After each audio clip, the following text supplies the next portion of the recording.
Jaya Radha Madhava Kunja Vihari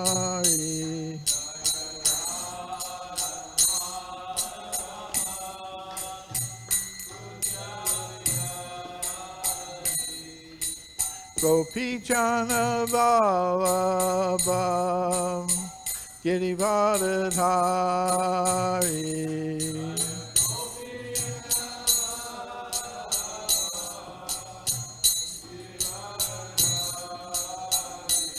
Shodanandana Vrajajana Ranjana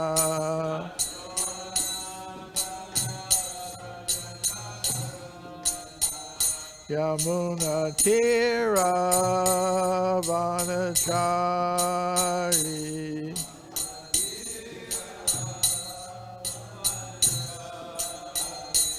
Jaya Radha Madhava Kunja Vihari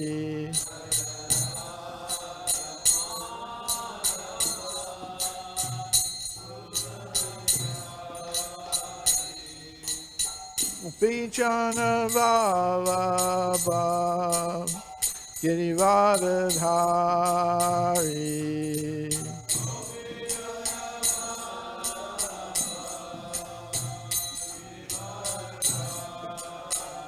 Yashodanandana Vrajajana Ranjana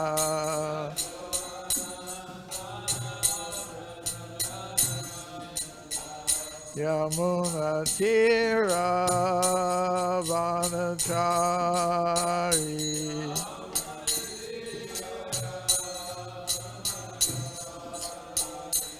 Jaya Radha Madhava Kunja Vihari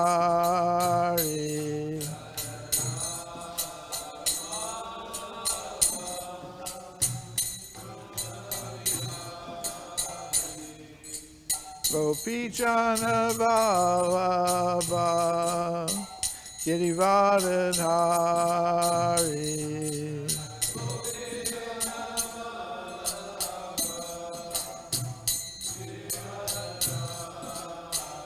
Yashodanandana Vrajajana Ranjana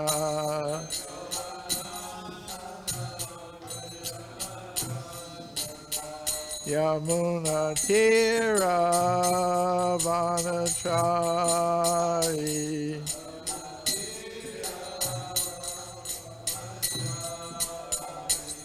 Jaya Radha Madhava Kunja Vihari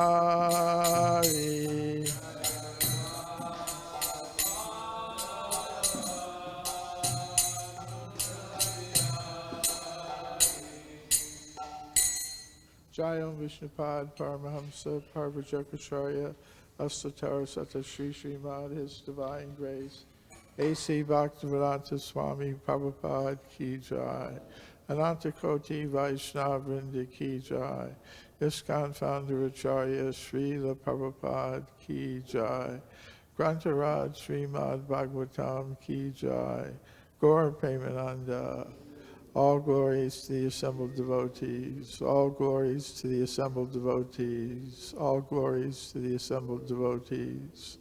All glories to Sri Sri Guru and Gauranga. Glories to Srila Prabhupada.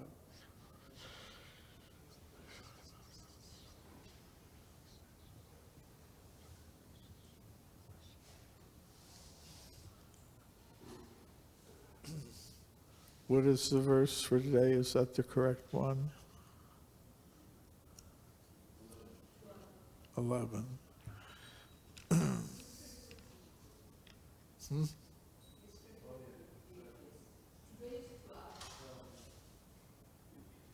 Today's class is this one? 12. Okay, that's what I thought.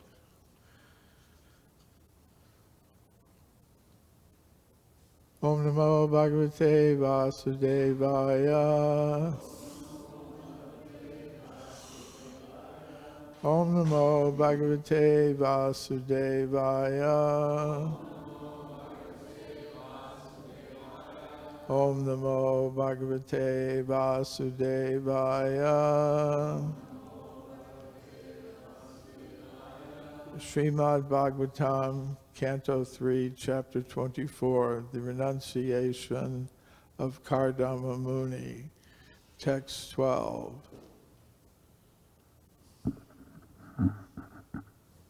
Brahma Vacha Traya Me Pachatis Tata Kalpita Nirvyalikata Yan Me Sanjagrahe Vakyam Bhavan Manada Manayan Brahmovacha Tvaya Me Pachatis Tata Kalpita Nirvyalikita Yan Me Sanjagrahe Vakyam Bhavan Manada Manayan Brahmovacha Tvaya Me Pachatis Tata Kalpita Nirvyalikata Yan Me Sanjagrahe Vakyam Bhavan Manada Manayan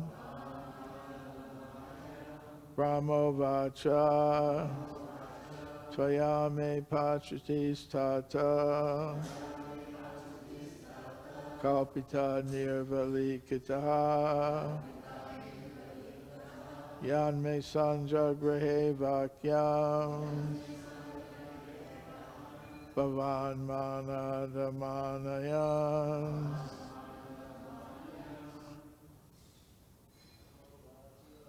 Brahmavasa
Vaishnavis Brahmavacha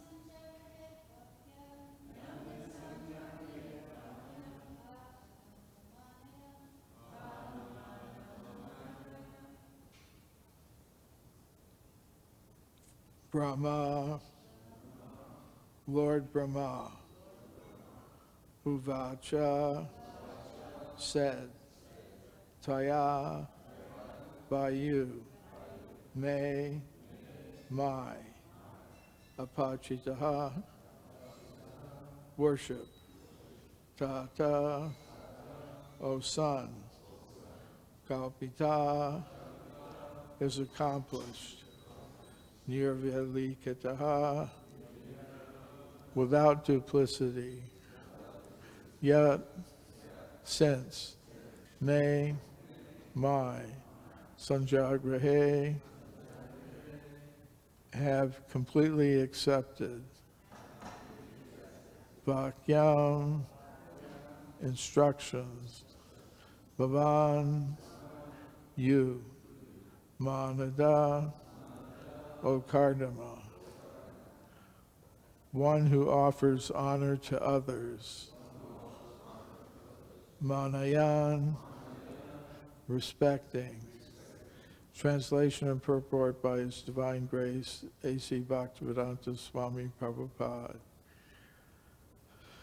Translation. Lord Brahma said, my dear son Kardama, since you have completely accepted my instructions without duplicity, showing them proper respect, you have worshipped me properly.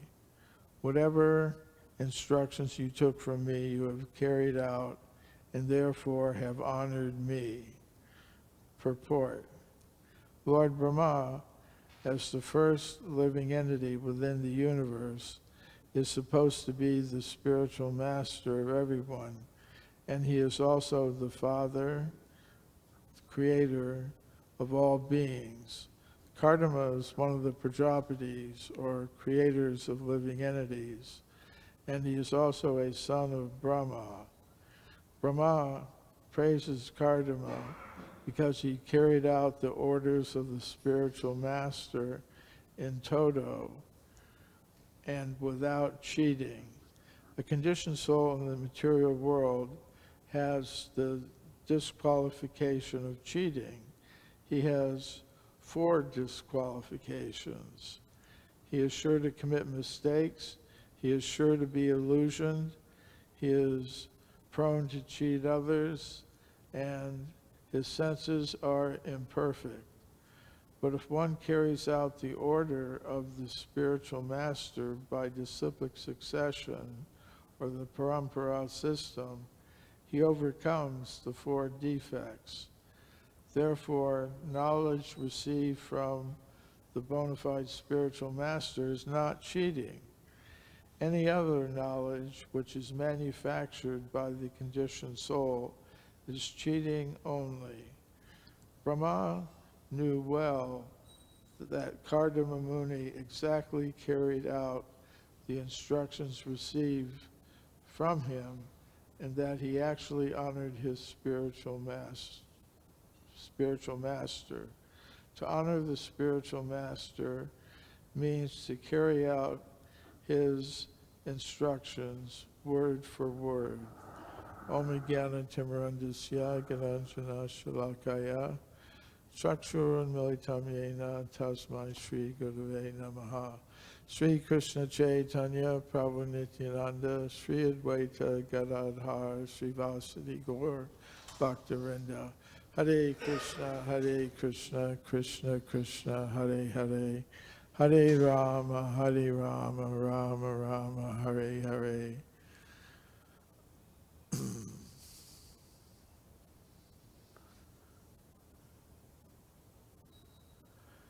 So, several points are made in this verse and purport.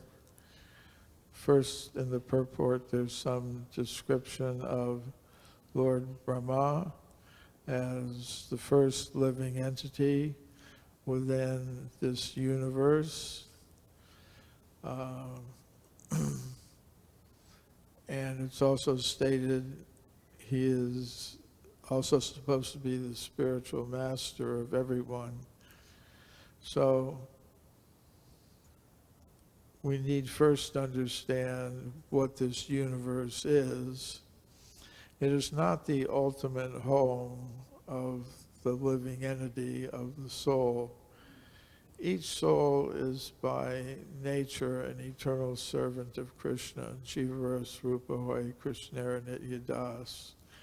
And the Krishna also explains that the soul is part of him. Mamaivam so jiva loke, jiva bhuta sanatana, eternally. So the real environment of the soul is the spiritual world. This material world is not the natural environment of the soul. By nature, the soul is like Krishna, Satchidananda, full of eternality, knowledge, and pleasure or bliss. So in this material world, we find ourselves in a position in which we are not eternal. We are in a bodily vehicle made of material elements. And this vehicle, this bodily vehicle, is temporary.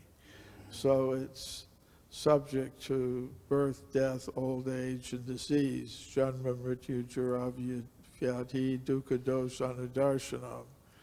So it's an uncomfortable position for the soul to be in. Of course, if one is self-realized, one understands one's not the material body, one is the soul within the body, and it's possible to rise above that condition of identifying with the temporary material body. Of course, we get not just one material body, but many. So,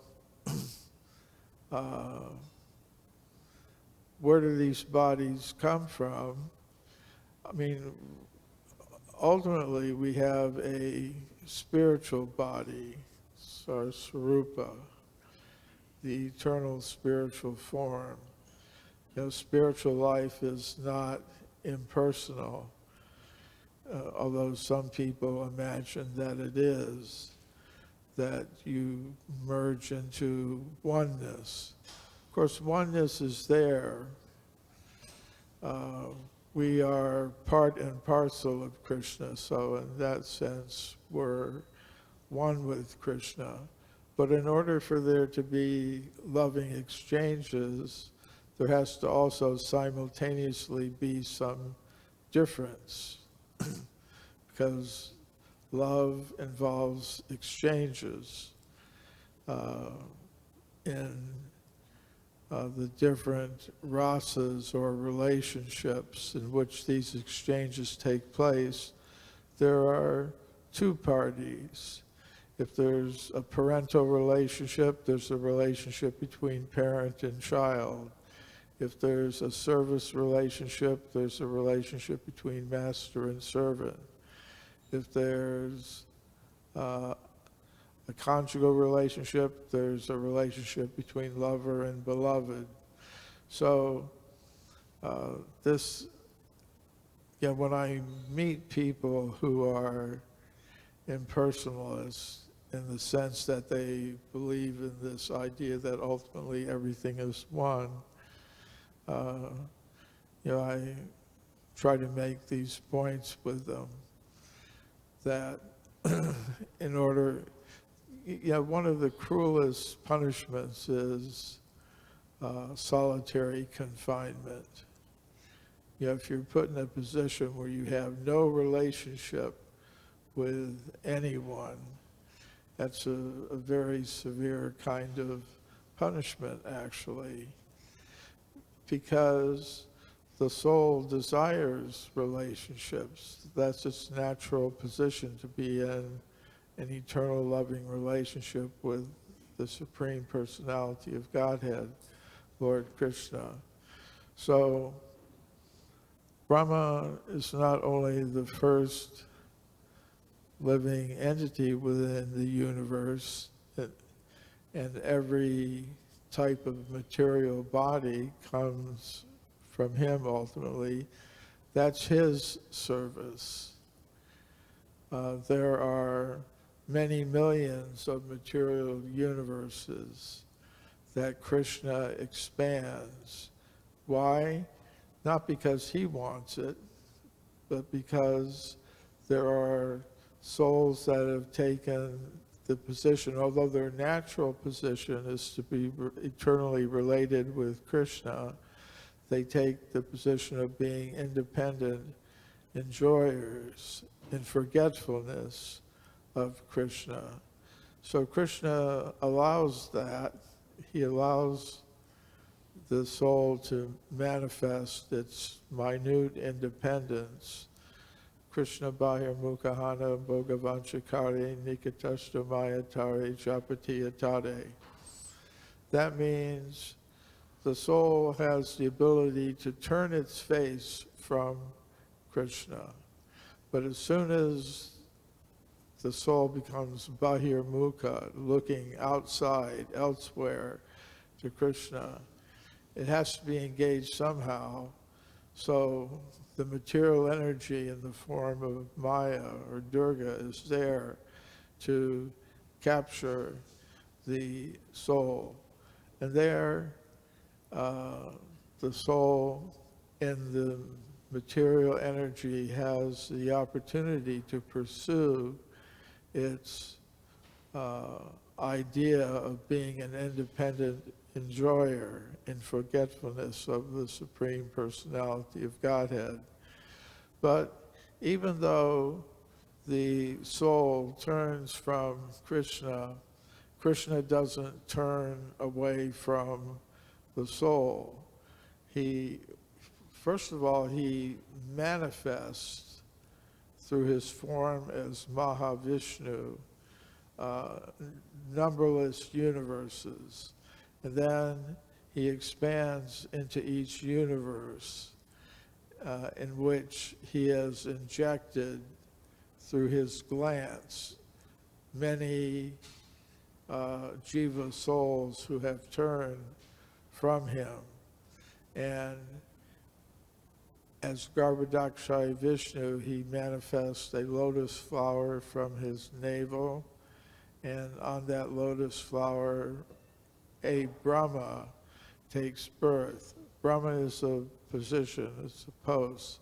Because there are millions of universes, there are millions of Brahmas. And I was just reading recently in another part of the Bhagavatam, the second canto, I believe it is, where there's a description of the universal form as the first step in God realization.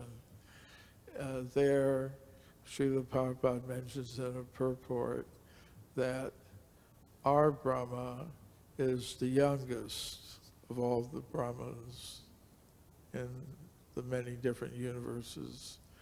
And in the Chaitanya Charitamrita, there's an explanation of how once in Dwarka, Krishna brought all the Brahmas from all the different universes together to make a point to the Brahma of our universe that he was not the only one, because Brahma had come to Dwarka to speak with Krishna, and he had come to the gate of Krishna's palace, and he signaled that he wanted to enter, and the doorman asked, who are you? He said, I'm Brahma. And the doorman went to Krishna and said, Brahma is here to see you. And the Lord told him to ask which one. So it was a big revelation to him that he wasn't the only, this wasn't the only universe, and he wasn't the only Brahma. So he said, well, tell him I'm the four-headed Brahma, and, you know, and Krishna arranged for all the Brahmas from all the different universes which are of different sizes. Our universe is the smallest one, and the youngest one, apparently, because if what Srila Prabhupada said is right, which I think it is, ours is the youngest Brahma. So we shouldn't be proud of our universe. It's our Brahma is the smallest and the youngest. But point is that all the bodies in this universe are manifested by Brahma. He's not the real ultimate creator of these bodies. Narada Muni, again in the second canto in this same part of the Bhagavatam, was asking Lord Brahma, I see that sometimes it's like you're praying or meditating on someone. Brahma is like the chief demigod in this universe, so he's very powerful. He's the source of everyone, their spiritual master, as Srila Prabhupada says here. But sometimes Narada Muni saw him, like he was supposed to be doing something, but he appeared to be meditating on someone and praying to someone. Of course, Srila Prabhupada said Narada Muni is self-realized and full of all transcendental knowledge, so in the purports, some of the acharyas, Srila Prabhupada explains, ask, why is Narada Muni asking these questions? He already knows the answer to them. So it was explained that just like Arjuna, he was ultimately a realized pure devotee. So why did he ask in Bhagavad Gita, why did he ask Krishna all these very basic questions that he should already have known? And the explanation is that it's for our benefit that these great personalities like Narada Muni ask these questions for our benefit, for us. So Brahma, he makes use of seeds, bijas, or plants for different types of bodies that are supplied by Krishna. So in that sense, we're not creationists in the sense that the plans and for our different kinds of material bodies are always there. They're always there. This process of manifesting universes and withdrawing them, manifesting them and putting them into an unmanifest state in vast cycles of creation and destruction is going on forever. So those bodily forms, 8,400,000 different kinds of bodies, the plans for them are always there.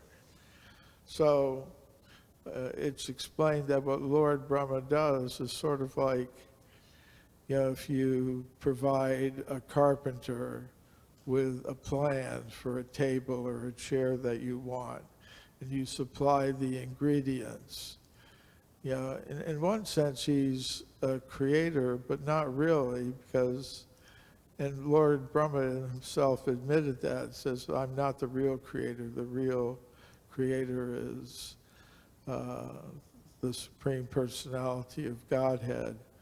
But in a sense, it's not a creation, like a new thing out of nothing.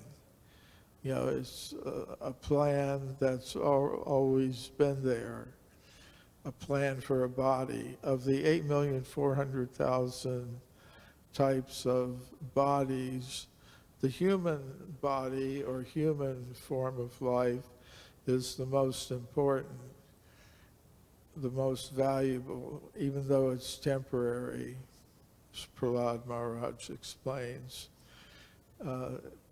It's although temporary, it's artadam. It can deliver the greatest value, which is to understand what our real position is.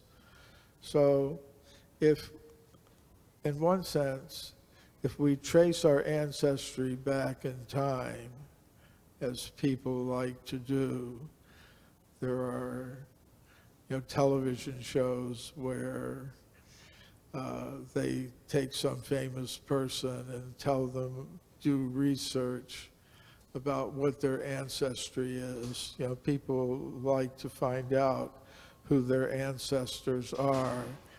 But if you actually traced your ancestors all the way back in time, your father, your great-grandfather, your great-great-grandfather, so on and so on, eventually you come to one of these Prajapatis, and the Prajapatis trace their ancestry to Brahma. So our ultimate great-great-great-great-grandfather is Lord Brahma, and if we're speaking in terms of our bodies. So, but as it's always mentioned, as it's mentioned here by Srila Prabhupada, he's also the ultimate spiritual master of everyone. Of course, we're in the Brahma Madhva Gaudiya Sampradaya, so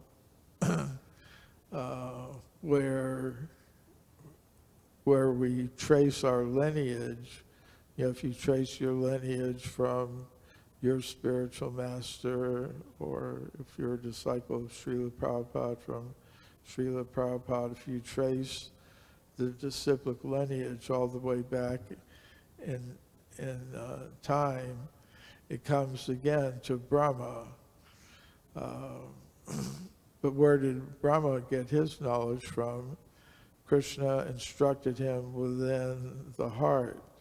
So the ultimate spiritual master of everyone is Lord Krishna. And that's not true just in terms of what's called diachronic time, tracing your lineage back in time. It's also true at the present moment. In the sense that Krishna within the heart is the Chaitya Guru, the Guru of everyone.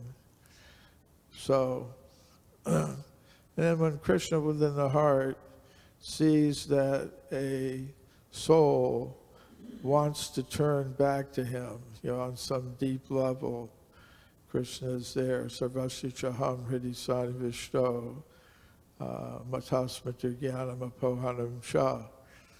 Krishna explains that I'm situated in the hearts of all, and from me come memory, knowledge, and forgetfulness. So when Krishna sees that we want to remember him, then externally he appears as the Diksha Guru, the initiating Guru, the Shiksha Gurus, the instructing spiritual masters, the Vartma Pradarshika Guru, the Guru who initially guides us to the path of Krishna consciousness. And stated in the Chaitanya Charitamrita that all of them are equally worshipable as Guru.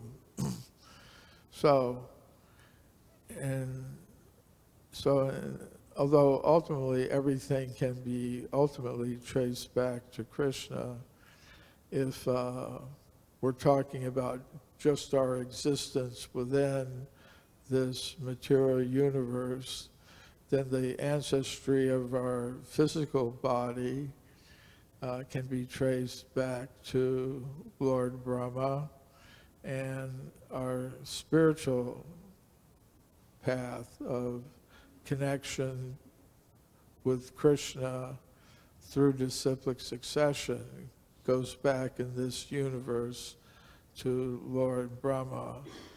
And of course, the path that the soul follows doesn't follow the path of the ancestry of the gross physical body. In other words, if I trace my ancestry of my body, back through grandparents, that's one thing. But the path that a soul follows in this material world, in the cycle of transmigration of the soul from one body to the other, doesn't follow the ancestral path of the physical body. The soul can go into all different kinds of bodies, in different families, different species of life. So, there's a progression. And in the 9th canto of the Bhagavatam, Srila Prabhupada says that the first birth that a conditioned soul takes is as a Brahma. That's there. So I'll finish up now. Srila Prabhupada explains that the real honoring of the spiritual master means following his instructions. So, Yasya Prasada Bhagavat Prasado, Yasya Prasada Nagati Kotopi. We pray every day. So, by pleasing the spiritual master, as Lord Brahma here is being pleased, gives all his mercy, which is Krishna's mercy, because the spiritual master is the representative of the Supreme Personality of Godhead. It's not God. Sometimes in the history of our movement, devotees made that mistake, thinking that the spiritual master is God. It's actually the dearmost servant of God, a representative, and therefore deserves respect. So Lord Brahma is saying to Kardama, you satisfied your spiritual authorities, you've not been duplicitous, you haven't cheated, so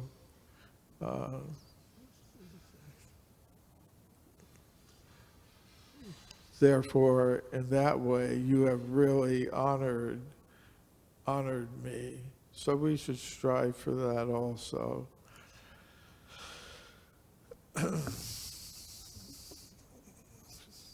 So I think we'll stop now. Oh, okay. Slavas. Okay. Thank you for a nice class. I was wondering, in terms of the living entity going through different bodies, does Brahma have something to do with that at all? Does he have something to do with terms of course, he's the original. So does he have something to do with each and every living entities from one body to another? It's stated, karmana daivane trena. So we're, in a sense, responsible because we make the decisions what kind of karma we're going to get. But it also says daiva netrena, by divine influence. So ultimately, Krishna's in charge, but he doesn't necessarily he's responsible for the overall arrangement, but how it's carried out, he has assistants. That's what the demigods are.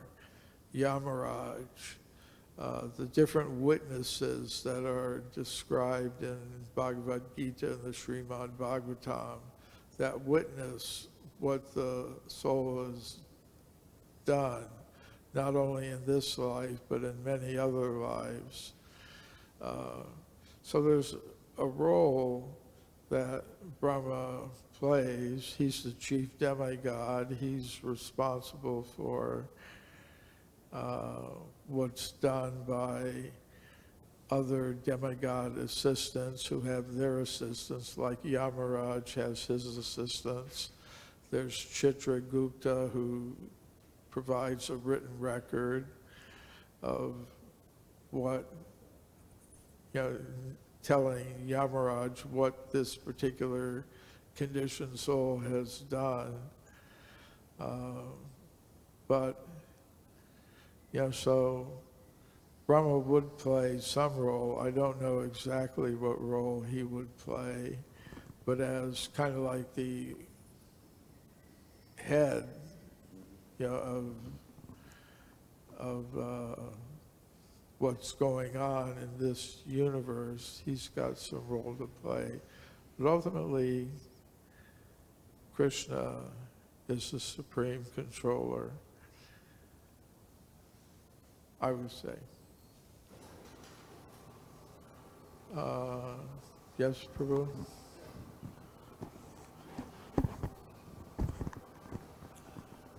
Hare Krishna, Prabhu. It's in relation to what you said about the worst punishment we could inflict to the living entity by not allowing him any relationship, that he becomes deprived of relationship with the external world, right? In the beginning of the class, that's what I've understood.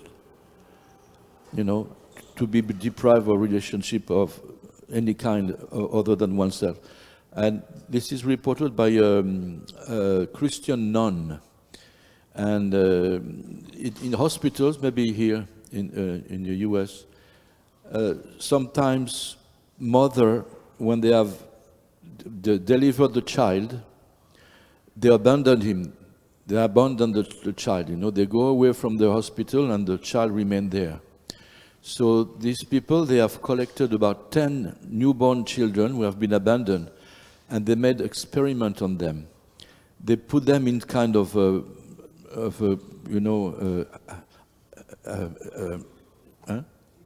incubator, 10 of them, and all these children, they had perfect, good quality milk. They were really nicely fed, but there was no sound and nobody touched them.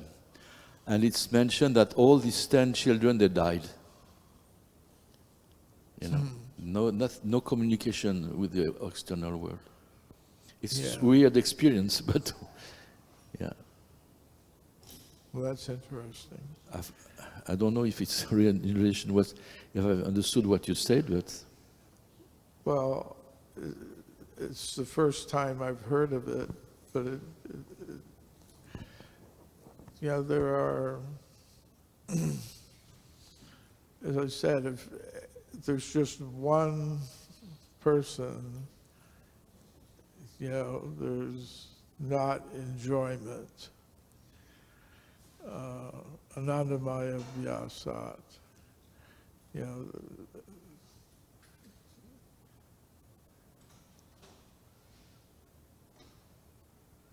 So, what you're saying is very interesting, that these children were put in incubators all by themselves with no contact with anyone. They must have been very unhappy in that situation.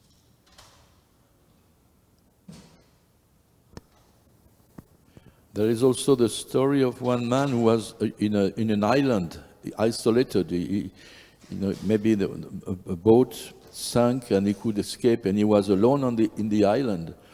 And the worst thing he had to bear is that there was no relation, nobody to talk to, So he said that he finds some kind of watermelon or something like this.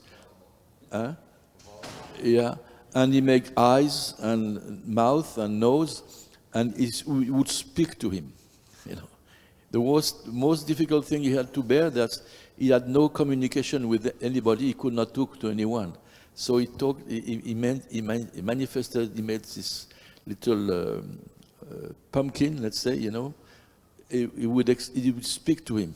It would help him to tolerate his condition of total loneliness. Yeah. Well, in the Shastras and the teachings of Srila Prabhupada, we find the idea that for a person who is on the Brahman level, either they ultimately become attracted by Krishna's qualities, like Shukadeva Goswami is an example. There's that Atma Rama verse that explains that even a liberated soul situated on the Brahman platform can become attracted by the qualities of Lord Krishna, because it's even more attractive than the idea of getting rid of suffering by attaining that Brahman realization platform.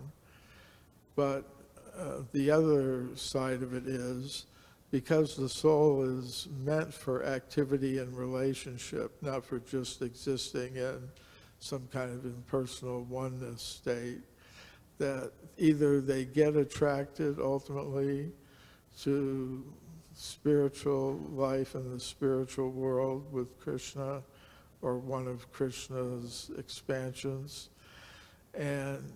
or otherwise they become attracted again to activity and relationship on the material level, which again is not satisfying to the soul. So that's why some of the acharyas say, I guess it was Prabodhananda Saraswati, Kaivalyam Narakayate, the impersonal liberation is like hell for a devotee, the idea of it. Okay, Srila Prabhupada Ki Jai.